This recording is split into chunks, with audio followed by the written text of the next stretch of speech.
Hello students, let's discuss the difference between NAD positive, NADH, NADP and NADPH.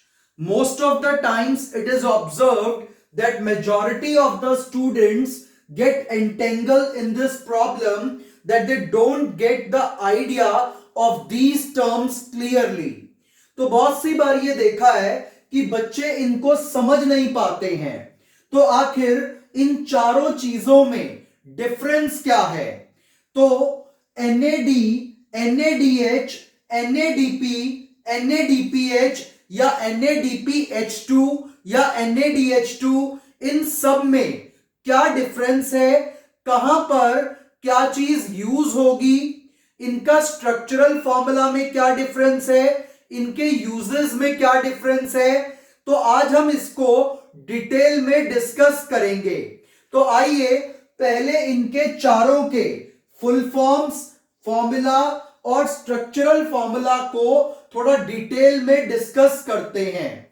तो सबसे पहले अगर मैं NAD की बात करूं तो NAD की फुल फॉर्म है निकोटिनामाइड एडिनाइन डाइन्यूक्लियोटाइड। अब हम इसको अगर डिफाइन करें फॉर्मूला में तो ये जो पार्ट है हमारे पास, दिस पार्ट जिसको अब मार्क किया है, इसको हम कहते हैं निकोटिनामाइड। ये आ गई राइबोज शुगर, ये भी राइबोज शुगर और ये पार्ट है एडिनाइन। तो अगर मैं बात करूं इसकी फुल फॉर्म की तो हमने लिखा है निकोटिनामाइड, तो ये आ गया निकोटिनामाइड। फिर लिखा है एडिनाइन, तो ये आ गया नाइट्रोजन बेस एडिनाइन। और फिर हम लिख रहे हैं डाइन्यूक्लियोटाइड। तो देखिए डाइन्यूक्लियोटाइड कैसे बन रहा है? एक न्यूक्लियोटाइड ऊपर है और एक न्यूक्लियोटाइड ये नीचे बन रहा है। तो न्यूक्लियोटाइड आप अच्छे से समझते होंगे कि नाइट्रोजन बेस, शुगर और फॉस्फेट ग्रुप तीनों को एक साथ कहते हैं न्यूक्लियोटाइड। तो न्यूक्लियोटाइड के अंदर 3 कंपोनेंट आ जाते हैं। नाइट्रोजन बेस जैसे कि यहां पर एडिनाइन, फिर शुगर जैसे कि यहां पर राइबोज शुगर लगी है, और फॉस्फेट ग्रुप, ये रहा फॉस्फेट ग्रुप। तो 3 चीजों का मिश्रण क्या कहलाता है? न्यूक्लियोटाइड। तो न्यूक्लियोटाइड में नाइट्रोजन बेस, शुगर और फॉस्फेट ग्रुप 3 चीजें आती हैं। तो इस स्ट्रक्चर में एक न्यूक्लियोटाइड ये है और एक न्यूक्लियोटाइड ऊपर है। तो 2 न्यूक्लियोटाइड होने की वजह से हम इसे कहते हैं डाइन्यूक्लियोटाइड। और इस डाइन्यूक्लियोटाइड में ऊपर लगा है निकोटिनामाइड और नीचे लगा है एडिनाइन। इसीलिए इसका नाम में पहले निकोटिनामाइड आता है, फिर एडिनाइन आता है। और ये पूरे पूरे स्ट्रक्चर्स देखें अगर हम, तो ये 2 न्यूक्लियोटाइड बन रहे हैं, इसलिए डाइन्यूक्लियोटाइड। तो ये था NAD का स्ट्रक्चर। और अगर मैं NAD को रिड्यूस कर दूं, उसमें हाइड्रोजन जोड़ दूं, तो बन जाएगा NADH। तो इसमें और NADH में क्या डिफरेंस है? एक हाइड्रोजन एटम का। तो देखिए अगर निकोटिनामाइड की इस पोजीशन पर यहां एक एक्स्ट्रा हाइड्रोजन लग जाए तो यह बन जाएगा NADH। तो NAD के निकोटिनामाइड रिएक्टिव बेस पर अगर ऊपर H एक और लग गया तो यह बन जाएगा NADH। तो NAD का रिडक्शन करने से NADH बन जाता है और इसकी फुल फॉर्म क्या हो जाएगी? निकोटिनामाइड एडिनाइन डाइन्यूक्लियोटाइड हाइड्रोजन, या आप हाइड्राइड वर्ड भी यूज कर सकते हैं। अब चलते हैं नंबर 3 पे। तो अगर हम निकोटिनामाइड के हाइड्रोजन एक एक्स्ट्रा लगा दें तो बनता है NaDH। तो कहीं भी हाइड्रोजन ऐड होता है तो दैट इज रिडक्शन रिएक्शन। अब अगर हम यहां लगी हुई राइबोस शुगर का ये हाइड्रोजन हटाएं और यहां पर फॉस्फेट ग्रुप ऐड कर दें, तो इस राइबोस शुगर में हमने हाइड्रोजन हटाया और फॉस्फेट ऐड किया, तो ये हाइड्रोजन हटेगा और इसकी जगह पर ये फॉस्फेट ग्रुप लगेगा। और अगर ये फॉस्फेट ग्रुप लगा दिया गया तो ये कहलाएगा NADP। तो अगर आप NAD में हाइड्रोजन जोड़ते हैं निकोटिनामाइड से तो NADH, और अगर आप NAD में फॉस्फेट जोड़ते हैं राइबोस से तो बनेगा NADP। तो आपने यहां पर हाइड्रोजन को रिप्लेस किया है फॉस्फेट ग्रुप से, तो ये फुल फॉर्म इसकी क्या बन जाएगी, निकोटिनामाइड एडिनाइन डाइन्यूक्लियोटाइड फॉस्फेट, क्योंकि इसमें एक फॉस्फेट ग्रुप एक्स्ट्रा आ रहा है। तो NAD के निकोटिनामाइड से पर एक एक्स्ट्रा हाइड्रोजन लगा तो NADH, और अगर NAD के राइबोस शुगर में एक एक्स्ट्रा फॉस्फेट ग्रुप लग गया तो बन जाएगा NADP। और अगर हम NADP में एक हाइड्रोजन वहीं ऊपर ऐड कर दें निकोटिनामाइड पर तो बन जाएगा NADPH। तो अब इस NADP में हमने ऊपर एक हाइड्रोजन और एक्स्ट्रा ऐड कर दिया and we have got NADPH। तो हमारे पास ये 4 टाइप के स्ट्रक्चर्स हैं, खाली NAD, और उसमें अगर एक हाइड्रोजन जोड़ दें तो NADH, एक फॉस्फेट जोड़ दें तो NADP, और अगर दोनों चीजें जोड़ दें फॉस्फेट भी और हाइड्रोजन भी तो बनता है NADPH। आपको इसका अब स्ट्रक्चरल डिटेल समझ में आ गई होगी। अभी हम इनके फंक्शनल डिटेल्स को भी डिस्कस करेंगे, तो एक बार इसको क्विकली रिवाइज कर लेते हैं। तो NAD की फुल फॉर्म क्या थी, निकोटिनामाइड एडिनाइन डाइन्यूक्लियोटाइड, क्योंकि यहां पर एक न्यूक्लियोटाइड ऊपर और एक न्यूक्लियोटाइड नीचे बन रहा है, इसलिए डाइन्यूक्लियोटाइड। और इसमें एक ऊपर बेस है एक नीचे बेस है, ऊपर वाला बेस निकोटिनामाइड, नीचे वाला एडिनाइन, तो इसलिए इसका पूरा नाम हो गया निकोटिनामाइड एडिनाइन डाइन्यूक्लियोटाइड। तो 2 न्यूक्लियोटाइड 2 बेस की वजह से इसका नाम ये रखना पड़ा। और इसमें अगर हम एक हाइड्रोजन ऐड करें which we have got from the substrate तो NADH बन जाएगा, एक फॉस्फेट ऐड कर दें तो NADP बन जाएगा, और फॉस्फेट और हाइड्रोजन दोनों ऐड कर दें तो NADPH बन जाएगा। और ये रही इनकी सबकी फुल फॉर्म। तो बस आप NAD की याद करिए, अगर आगे H लगा है तो हाइड्रोजन लगा दें, अगर P लगा है तो फॉस्फेट लगा दें, और अगर दोनों लगे हैं तो आप फॉस्फेट और हाइड्रोजन दोनों वर्ड यूज कर सकते हैं। तो ये थी इसकी स्ट्रक्चरल डिटेल्स, और अब करते हैं इसकी functional and other details. Details को तो हमने डिस्कस कर लिया था। अब अगर हम इनकी नेचर की बात करें तो ये सभी कोएंजाइम है, which is a part of enzyme.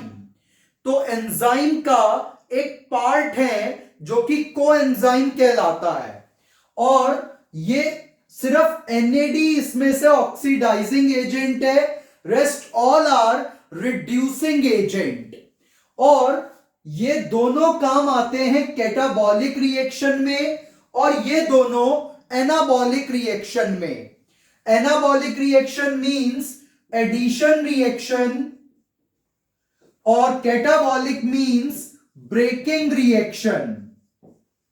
तो जिसमें कुछ ब्रेकडाउन हो रहा हो, तो रेस्पायरेशन के अंदर ग्लूकोज टूटता है, तो ग्लूकोज के टूटते समय कैटाबॉलिक रिएक्शन होगी। तो ये दोनों ब्रेकिंग रिएक्शन में काम आएंगे। और फोटोसिंथेसिस में कार्बन डाइऑक्साइड और वाटर के जुड़ने से ग्लूकोज बनता है, तो वहां दोनों जगह पर एडिशन रिएक्शन है, तो इसलिए NADP और NADPH काम आ रहे हैं। तो ये दोनों एडिशन रिएक्शन करवाते हैं फोटोसिंथेसिस में और ये दोनों ब्रेकिंग रिएक्शन यानी कि कैटाबॉलिक रिएक्शन कराते हैं इन द रेस्पायरेशन। तो अगर ग्लूकोज टूटता है इनटू पायरूवेट,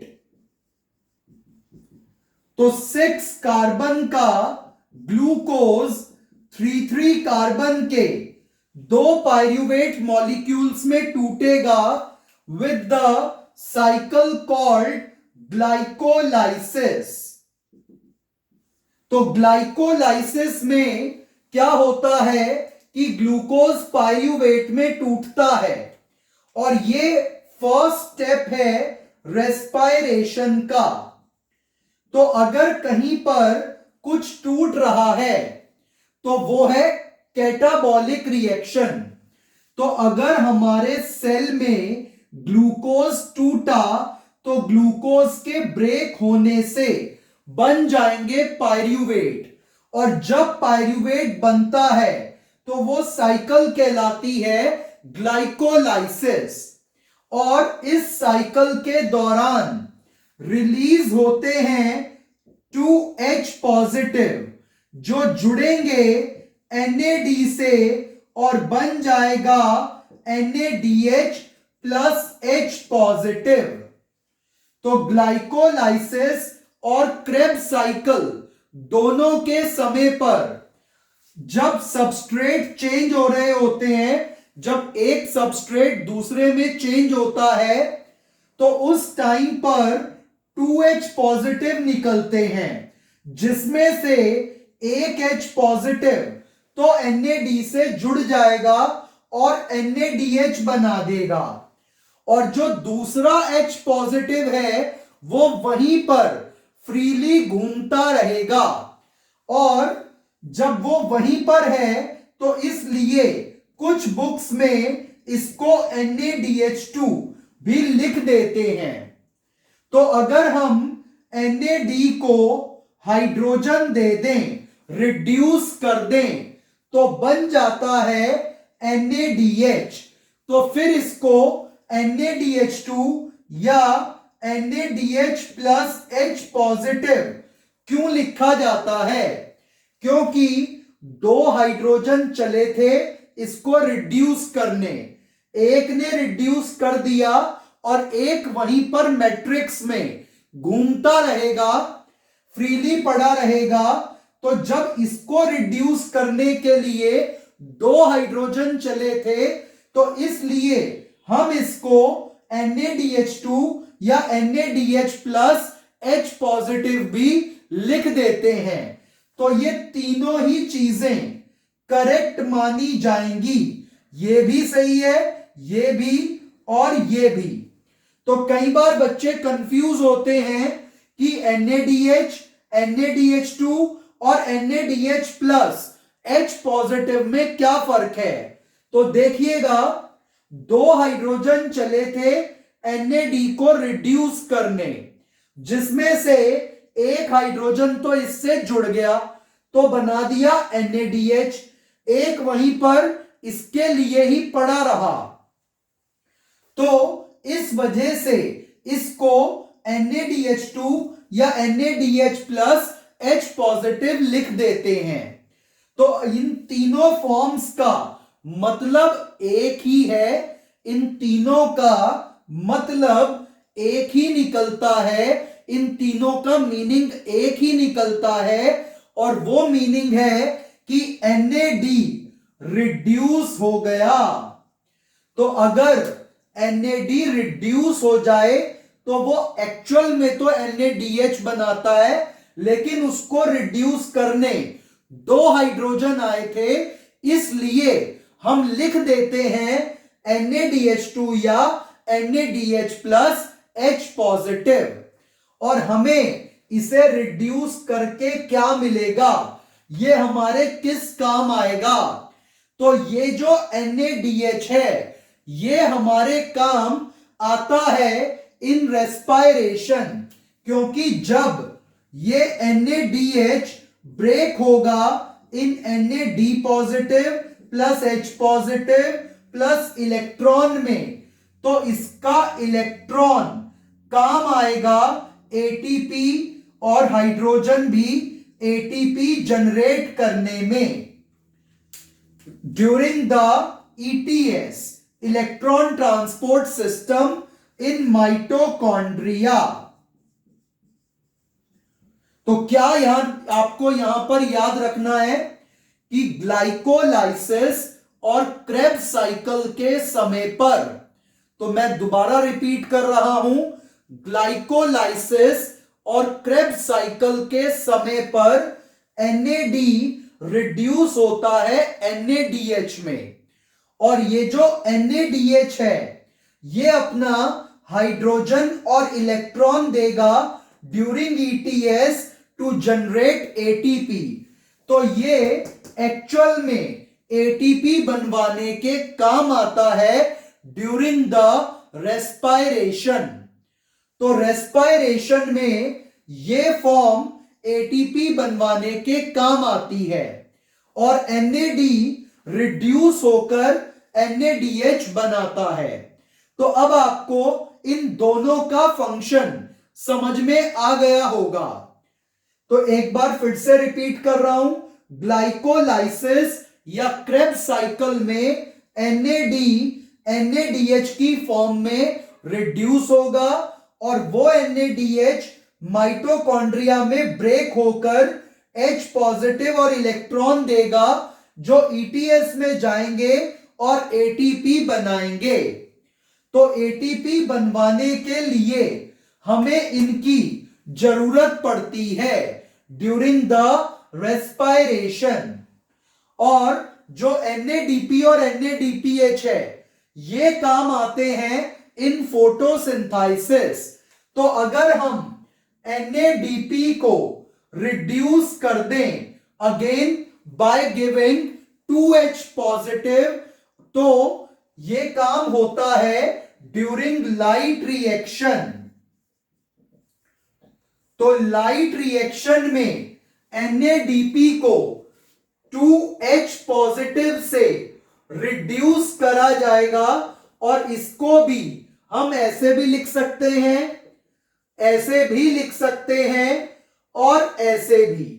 इसका रीजन आपको दे दिया है, क्योंकि एक हाइड्रोजन NADP से जुड़ता है तो एक्चुअल में NADPH बना, और एक H पॉजिटिव वहीं पर घूमता रहता है, तो इसलिए NADPH प्लस H पॉजिटिव लिख देते हैं। और क्योंकि 2H पॉजिटिव आए थे इसको रिड्यूस करने के लिए, इसलिए इसको NADPH2 भी कह देते हैं।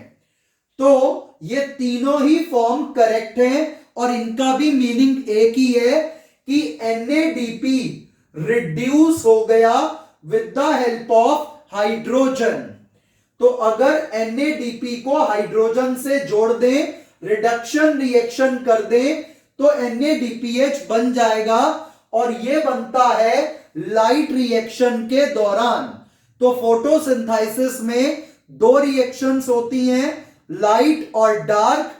तो लाइट रिएक्शन में बनेगा NADPH, और जो डार्क रिएक्शन है C3 साइकिल है उसके अंदर जो है NADPH अपना हाइड्रोजन देगा जो कि और इलेक्ट्रॉन भी देगा जो कि काम आएंगे for the reduction of carbon monoxide into COH2।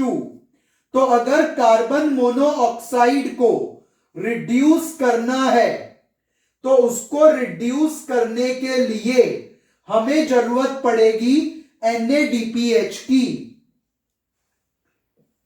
तो NADPH को लेकर के हम जो है 2H पॉजिटिव लेंगे जो CO से जुड़ेगा और COH2 बनाएगा। और जब ये साइकिल 6 टाइम चल जाएगी तो वी विल गेट C6H12O6। तो आपको क्या ध्यान रखना है, NADP से NADPH बनता है लाइट रिएक्शन में। आपने Z स्कीम पढ़ी होगी, वो लाइट रिएक्शन है। तो Z स्कीम के लास्ट स्टेप में NADP रिड्यूस होता है NADPH में, और डार्क रिएक्शन में NADPH काम आता है टू प्रोड्यूस और reduce the CO to form the glucose. तो ये काम आएगा ग्लूकोज बनाने के, ये काम आएगा NADPH बनाने के, ये काम आएगा NADH बनाने के, और NADH काम आएगा ATP बनाने के। तो इसका मेन काम है ETS में ATP बनवाना, और इसका मेन काम है C3 साइकिल के दौरान, डार्क रिएक्शन के दौरान ग्लूकोज बनवाना। तो ये मेनली ग्लूकोज बनवाने के काम आता है अपने हाइड्रोजन देकर, और ये अपना इलेक्ट्रॉन और हाइड्रोजन देकर ATP बनवाता है। और NAD से बनता है NADH और NADP से बनता है NADPH। ये NAD से NADH बनेगा ग्लाइकोलाइसिस और क्रेब्स साइकिल के दौरान। तो ग्लाइकोलाइसिस और क्रेब्स साइकिल में NADH बनेगा NAD से, और लाइट रिएक्शन या Z स्कीम के दौरान NADP से बनेगा NADPH। तो अब इसको बहुत सिंप्लीफाई कर दिया है। अब आपको होपफुली ये बिल्कुल क्रिस्टल क्लियर हो गया होगा कॉन्सेप्ट। तो बहुत इजी था, लेकिन इसमें बच्चे अक्सर कंफ्यूज रहते हैं। तो अब आपको यह भी बता दिया कि ये तीनों ही फॉर्म सही हैं और इसको ऐसे क्यों लिखा जाता है। Hope you have got this concept. Thank you.